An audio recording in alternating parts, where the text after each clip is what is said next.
श्रीमद् वल्लभाचार्य जी महाराज ने अपने एक शिष्य से कहा कि भैया तुझ पे ज्यादा धन नहीं है, तू एक काम किया कर, तू भाव से सेवा किया कर ठाकुर जी की। बोले कैसी भाव की सेवा? बोले आंख बंद करके सोच लिया कर ठाकुर जी सामने बैठे हैं और फिर तेरे को जो बढ़िया लगे, जितनी महंगी वस्तु, रुपया भी नहीं लगेगा, ठाकुर जी पहन भी लेंगे। उसने कहा ये बढ़िया है। दूसरे दिन विचार, ठाकुर जी सामने बैठे हैं लेकिन वो नेत्र बंद करके बैठा है। ये रही बढ़िया चांदी की चौकी, आहा, सोने की थाली, उसमें ठाकुर जी विराज गए।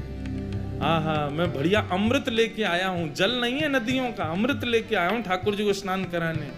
अमृत से ठाकुर जी को स्नान करा रहा हूं। क्या सुंदर ठाकुर जी के बढ़िया अंग का स्पर्श करके अमृत नीचे गिर रहा है। ठाकुर जी को बढ़िया मलमल के एक वस्त्र से पहुंच रहा हूं। ठाकुर जी को सुंदर इत्र लगा के मैंने श्रृंगार कर दिया। आहा, कितने बढ़िया लग रहे हैं लाल जी, कितने प्यारे लग रहे हैं। भाव से कर कुछ नहीं रहा है, केवल सोच रहा है। ठाकुर जी को मैंने सुंदर माला धारण करा दी। माला धारण कराने के बाद में अब ठाकुर जी तैयार हो गए। भूख लग रही है, ठाकुर जी लाओ चलो दूध को भोग लगा। मैं दूध सामने रख दे, अधोटो दूध है महाराज, या मैंने एक बूरो डाल दें, एक चम्मच बूरो डाल दियो, एक और चम्मच डाल दियो, ने एक और मीठो कर दूं। अरे ज्यादा डरगो दिखे, ने एक निकालो, या मैं तो एक चम्मच निकारण लगो तो इतने में ही प्रत्यक्ष ठाकुर जी प्रकट होकर उसका हाथ पकड़ लिए। क्या कर रहे हो? जैसे ही उसने नेत्र खोले तो सामने मदन गोपाल बैठे।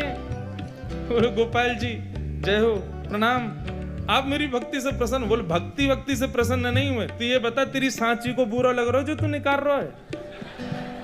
तो भाव से बुरा डाला, उसमें भी 4 चम्मच डाल दे, कौन सा तेरा जेब से लग रहा है? लेकिन उसका हृदय का भाव इतना प्रिय था, वो ऐसे भावावेश में सेवा कर रहा था कि उसको वास्तविक लगा और वास्तविक में ठाकुर जी प्रकट ही हो गए।